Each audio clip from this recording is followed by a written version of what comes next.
Hello friends, हमारे YouTube channel NBF school Chapra में आपका स्वागत है।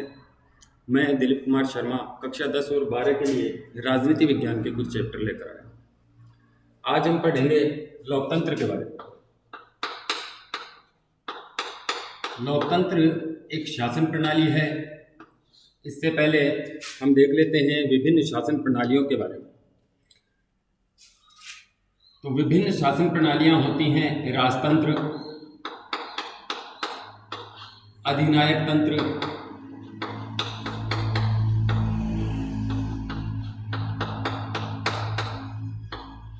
कुलीन तंत्र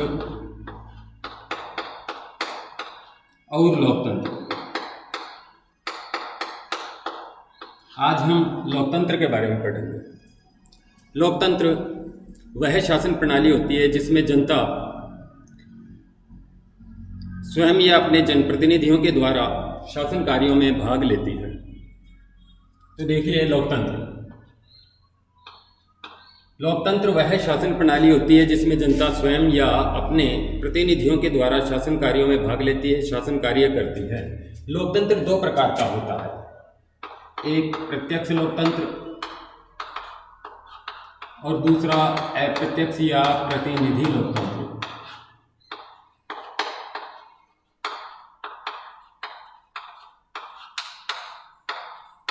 अप्रत्यक्ष या प्रतिनिधि लोकतंत्र।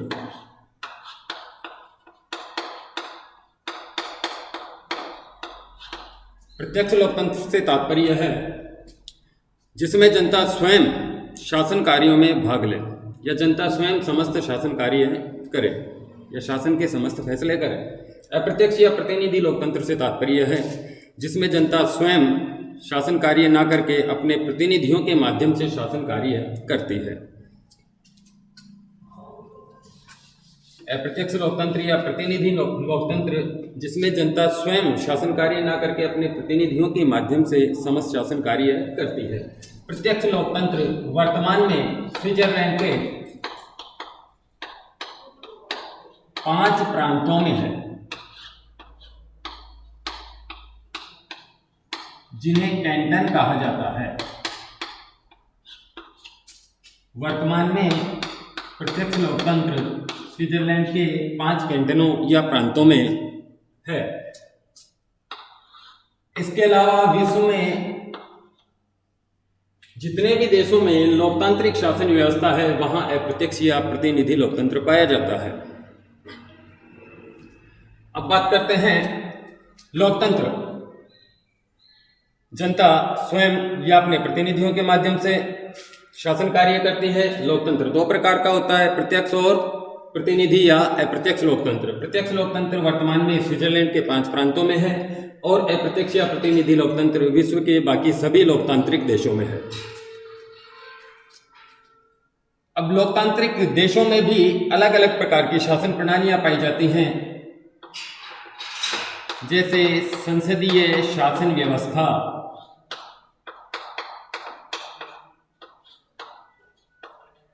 और दूसरी होती है अध्यक्षात्मक शासन व्यवस्था।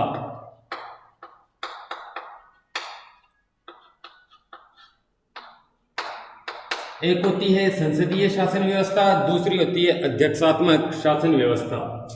भारत में संसदीय शासन व्यवस्था है जिसे ब्रिटेन से लिया गया है। स्वतंत्रता से पहले हमारे देश पर अंग्रेजों का शासन था, ब्रिटेन का शासन था, वहीं से हमने संसदीय शासन प्रणाली को अपनाया है। ब्रिटेन से हमने संसदीय शासन प्रणाली को अपनाया है। इसकी विशेषता होती है कार्यपालिका का निर्माण व्यवस्थापिका अर्थात संसद से होता है। कार्यपालिका का निर्माण व्यवस्थापिका अर्थात संसद से होता है।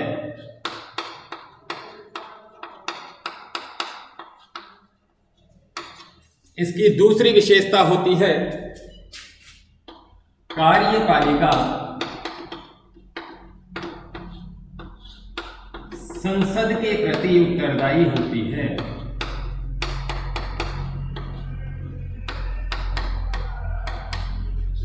कार्यपालिका संसद के प्रति उत्तरदायी होती है। और इसकी तीसरी विशेषता होती है कि इसमें राष्ट्राध्यक्ष नाममात्र का कार्यपालक होता है या नाममात्र की कार्यपालिका होता है तथा शासनाध्यक्ष वास्तविक कार्यपालिका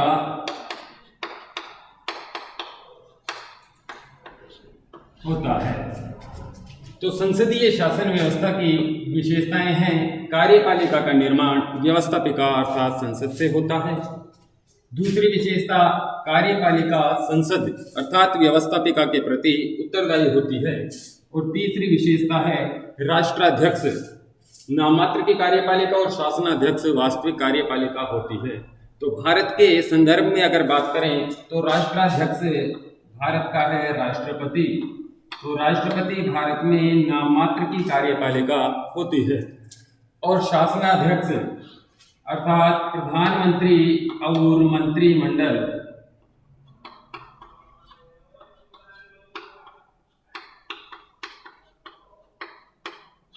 वास्तविक कार्यपालिका होते हैं। राष्ट्रपति नाममात्र की कार्यपालिका और प्रधानमंत्री तथा मंत्रिमंडल वास्तविक कार्यपालिका। ये संसदीय शासन व्यवस्था की विशेषताएं हैं। अब देखते हैं दूसरा प्रकार, अध्यक्षात्मक शासन प्रणाली या शासन व्यवस्था। ये अमेरिका में, संयुक्त राज्य अमेरिका में वर्तमान में मौजूद है। अध्यक्षात्मक शासन प्रणाली का सर्वप्रमुख उदाहरण है संयुक्त राज्य अमेरिका। इसके अंदर राष्ट्राध्यक्ष वास्तविक कार्यपालिका होता है।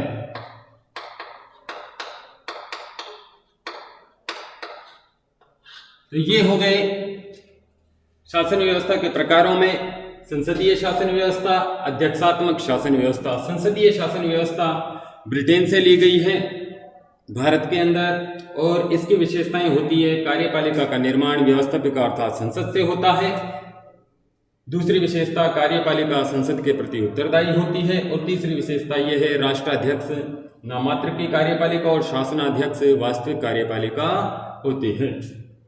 अध्यक्षात्मक शासन प्रणाली की विशेषता है, राष्ट्राध्यक्ष वास्तविक कार्यपालिका होती है, समस्त कार्य इसी के द्वारा किए जाते हैं। ये अमेरिका में पाई जाती है। इसके अलावा शासन के प्रकारों में बात करें तो दो प्रकार और होते हैं। एक होती है एकात्मक शासन व्यवस्था और दूसरी है संघात्मक शासन व्यवस्था। एकात्मक शासन व्यवस्था और दूसरी संघात्मक या संघीय शासन व्यवस्था। तो देखिए इनकी विशेषताएं देखते हैं। एकात्मक शासन व्यवस्था, इसमें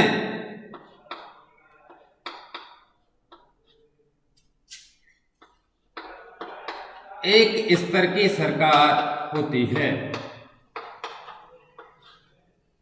इसमें एकात्मक शासन व्यवस्था में एक स्तर की सरकार होती है। हाँ, सरकार के अन्य स्तर भी हो सकते हैं, लेकिन केंद्र सरकार के पास समस्त शक्तियां होती हैं।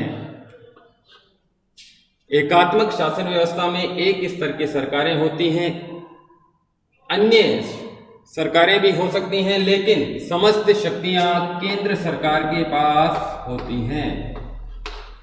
समस्त शक्तियां केंद्र सरकार के पास होती हैं। संघात्मक शासन व्यवस्था की विशेषताओं के बारे में देखते हैं। इसमें एक से अधिक स्तर की सरकारें होती हैं। संघीय शासन व्यवस्था में एक से अधिक स्तर की सरकारें होती हैं। एक से अधिक स्तर की बात करें तो केंद्र सरकार या संघ सरकार, पहला स्तर हो गया केंद्र सरकार या संघ सरकार।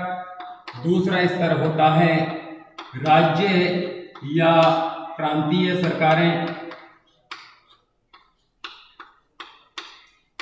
राज्य या प्रांतीय सरकारें। और विश्व के कुछ देशों में सरकार का तीसरा स्तर भी पाया जाता है, जैसे भारत में तीसरा स्तर है स्थानीय सरकार।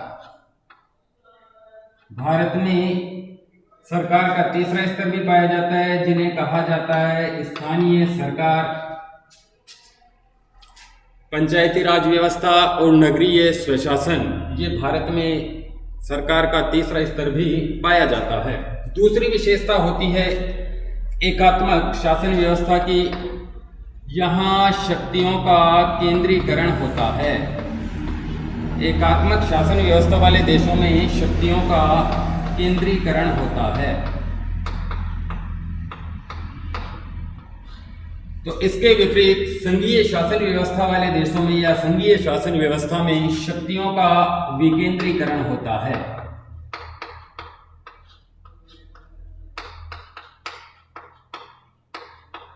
शक्तियों का विकेंद्रीकरण होता है।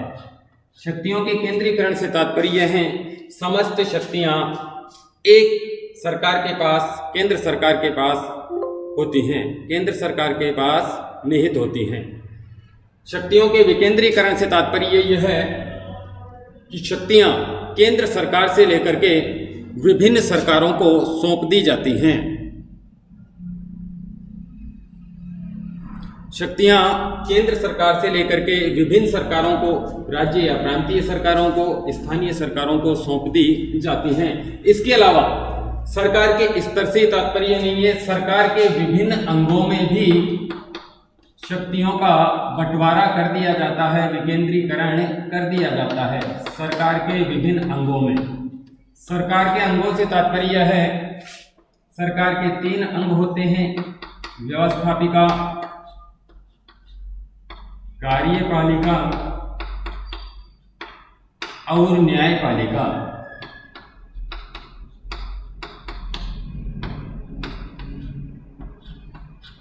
सरकार के विभिन्न स्तरों और विभिन्न अंगों में शक्तियों का विकेंद्रीकरण कर दिया जाता है। इसे शक्तियों के विकेंद्रीकरण करने वाली व्यवस्था को शक्ति और संतुलन की व्यवस्था भी कहते हैं। तो एकात्मक शासन व्यवस्था की मुख्य विशेषता, यहाँ एक स्तर की सरकार होती है, केंद्र सरकार। दूसरी विशेषता शक्तियों का केंद्रीकरण होता है, समस्त शक्तियां केंद्र सरकार में निहित होती हैं। संघात्मक या संघीय शासन व्यवस्था की विशेषता की बात करें तो एक से अधिक स्तर की सरकारें होती हैं, 2 हो सकती हैं, कुछ देशों में 3 भी हैं। केंद्र या संघ सरकार, राज्य या प्रांतीय सरकारें, और तीसरा भारत में स्थानीय सरकार। इसके अलावा बेल्जियम में सामुदायिक सरकार। शक्तियों का विकेंद्रीकरण होता है, केंद्र से शक्तियां लेकर विभिन्न अंगों और विभिन्न स्तरों के सरकारों को सौंप दी जाती हैं।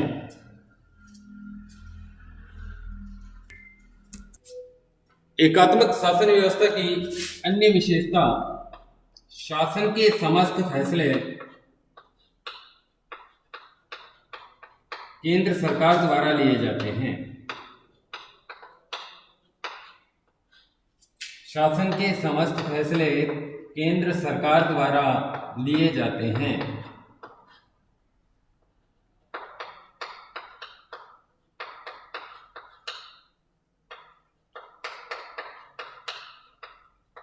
संघीय शासन व्यवस्था में शासन के फैसले केंद्र और राज्य तथा अन्य स्तर की सरकारें सभी मिलकर के लेती हैं। यहाँ शासन के लिए समस्त फैसले लेने की जिम्मेदारी केंद्र सरकार के पास होती है, जबकि संघीय या संघात्मक सरकार में शासन के समस्त फैसले केंद्र सरकार अपने स्तर पर, राज्य के स्तर पर राज्य सरकारें और स्थानीय स्तर पर स्थानीय सरकारों के पास होते हैं। संविधान के अंदर यह विशेषता दी जाती है इन सभी स्तर की सरकारों को इनके अलग अलग कार्य क्षेत्र या विषय निर्धारित कर दिए जाते हैं, जिनसे उन विषयों के आधार पर इनमें फैसले लेने का अधिकार केंद्र सरकार, राज्य या प्रांतीय सरकारों और स्थानीय सरकारों के पास होता है। अभी पहले हमने बात की कि एकात्मक शासन व्यवस्था वाले देशों में या एकात्मक शासन व्यवस्था में एक ही स्तर की सरकार होती है। कई जगह अलग अलग स्तर की सरकारें हो सकती हैं, लेकिन केंद्र सरकार के पास समस्त शक्तियां होती हैं। यहाँ केंद्र सरकार ही उन अन्य सरकारों का निर्माण कर सकती है, उन्हें हटा भी सकती है। यहाँ ऐसी कोई व्यवस्था नहीं होती। यहाँ संविधान के द्वारा ये निर्धारित किया जाता है कि देश में कितने स्तर की सरकारें होंगी, उनके पास कौन कौन सी शक्तियाँ होंगी और वो किन किन शक्तियों पर किस आधार पर फैसले ले सकती है या कानूनों का निर्माण कर सकती है।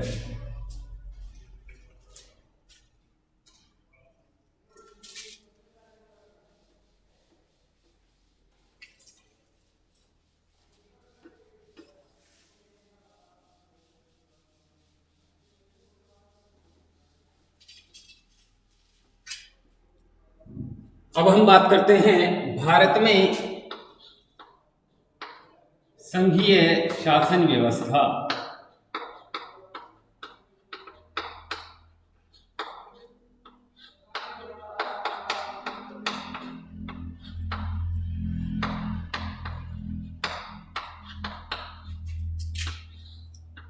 हम पहले पढ़ चुके हैं, भारत में संसदीय शासन व्यवस्था है और सरकार के अलग अलग स्तर पाए जाते हैं। इस प्रकार भारत में संघीय शासन व्यवस्था है। तो भारत में संघीय शासन व्यवस्था के रूप हैं, एक है केंद्र सरकार, जिसे संघ या संघीय सरकार भी कहा जाता है।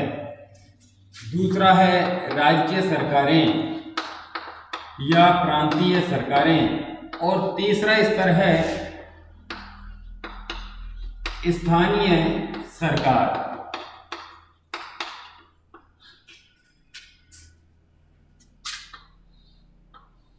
अब हम बात करते हैं केंद्र सरकार के बारे में। केंद्र सरकार यहां सरकार के विभिन्न अंग, व्यवस्थापिका, कार्यपालिका और न्यायपालिका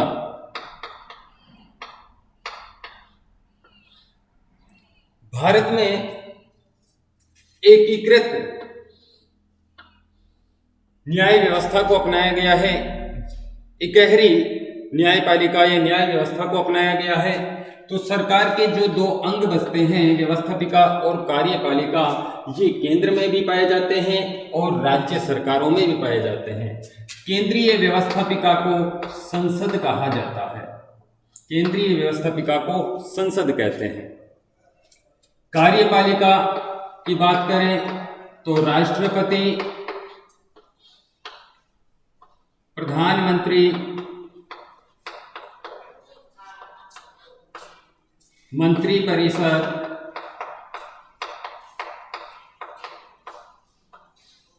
और उपराष्ट्रपति, ये संघीय कार्यपालिका में आते हैं। संघीय व्यवस्थापिका संसद, संघीय कार्यपालिका राष्ट्रपति, उपराष्ट्रपति, प्रधानमंत्री और मंत्रिपरिषद। न्यायपालिका की एकीकृत व्यवस्था को अपनाया गया है, अर्थात सर्वोच्च स्तर पर सर्वोच्च न्यायालय, उसके बाद उच्च न्यायालय, फिर जिला न्यायालय, अधीनस्थ न्यायालय, ये इस प्रकार से एकीकृत व्यवस्था को अपनाया गया है। राज्य के लिए अलग से कोई न्यायालय की व्यवस्था नहीं है। सर्वोच्च स्तर पर सर्वोच्च न्यायालय, उसके बाद उच्च न्यायालय, फिर जिला न्यायालय, अधीनस्थ न्यायालय। राज्य सरकारों में बात करें, राज्य सरकार में राज्य व्यवस्थापिका,